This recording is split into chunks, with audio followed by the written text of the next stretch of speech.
Para a gente repercutir esses números, a gente vai conversar agora pela internet com a Flúvia Amorim, ela que é superintendente de Vigilância em Saúde do Estado de Goiás.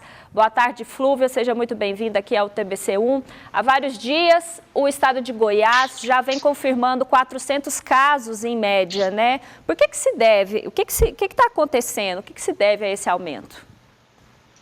Primeiro, boa tarde a todos, boa tarde, Eva. Esse aumento, né, aumento realmente da circulação do vírus entre as pessoas.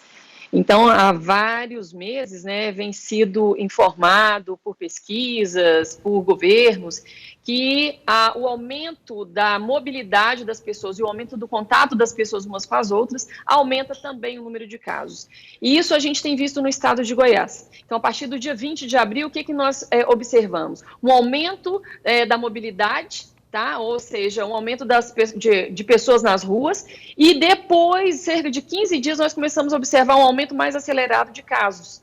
Então, as taxas de isolamento social estão diretamente relacionadas à ocorrência de casos, ou seja, quanto menor a taxa de isolamento, maior a possibilidade da ocorrência de casos. E Goiás hoje ocupa o último lugar, não é, Flúvia, na questão de isolamento social frente a todo o país. Então, não é simplesmente um caso da sorte mesmo, que os números estão se elevando. É porque mais pessoas estão frequentando as ruas, não estão ficando em casa, não estão guardando a quarentena.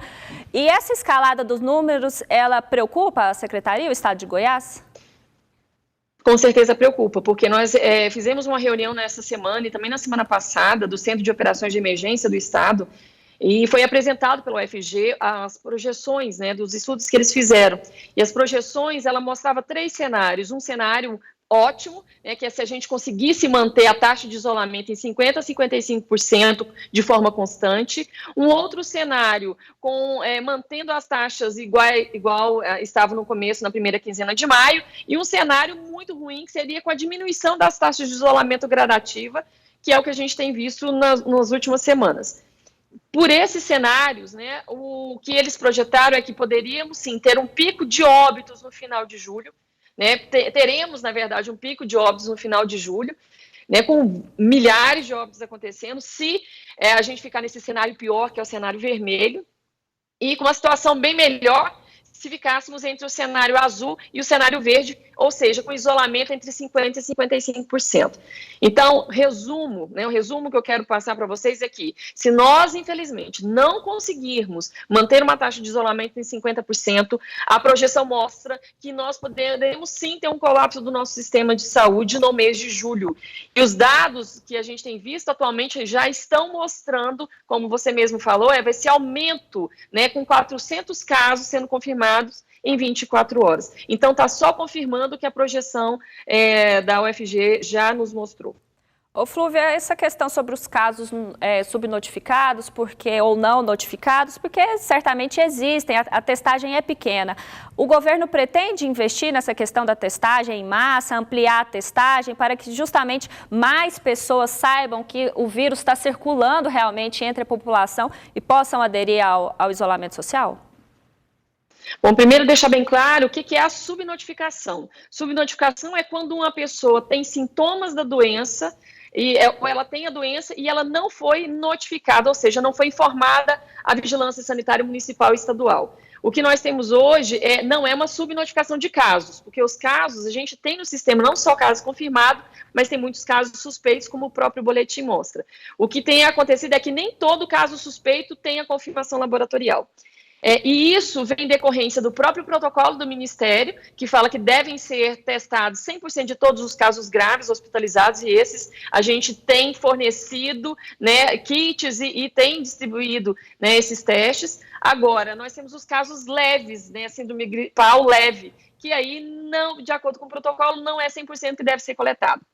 Para resolver isso, nós temos feito os inquéritos, né, com os testes rápidos, que têm sido distribuídos para os municípios, para categorias específicas e prioritárias, são profissionais de saúde e profissionais de segurança, de acordo com os protocolos do Ministério. Então, já tem hoje um aumento dessa testagem, não só por parte do Estado, mas também por parte dos próprios municípios. O que nós precisamos deixar bem claro, os dados hoje, né, nos mostram um aumento de casos, não só aumento de testagem, mas um aumento real de casos. Ô Flúvia, para a gente encerrar a nossa participação aqui, você falou que o pico da ocupação dos hospitais pode acontecer em julho. Queria que você falasse, então, do panorama, como que está agora a situação dos nossos hospitais e se você acha que é essa questão de que porque os hospitais eles não estão lotados, a população não está tão consciente assim, não está dando, entre aspas, tanta importância para guardar o isolamento, porque afinal tem uma vaga ali no hospital, a situação não está tão ruim assim quanto a gente acha que poderia ser mesmo.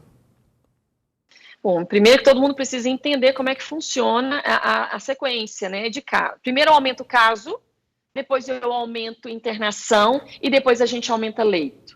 Desculpe, óbito. Então, aumenta caso, aumenta internação e aumenta óbito. Hoje, para vocês terem uma ideia, dos hospitais estaduais, nós estamos com uma taxa de ocupação de 53% de todos os leitos, seja enfermaria, seja UTI. Quando a gente puxa o UTI, nós estamos com 67%.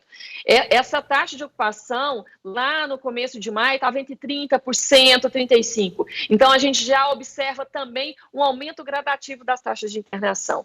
E quando a gente fala que a taxa de isolamento tem que ficar em 50%, é justamente para nós não termos que ter gente na fila de espera de UTI, aguardando ver quem vai entrar no respirador e quem não vai. Então, as pessoas precisam entender isso. Nós já estamos numa escalada de casos, e se essa taxa de isolamento ela não ficar em 50%, nós podemos sim chegar no mês de julho com um colapso, vamos dizer assim, dos serviços de saúde.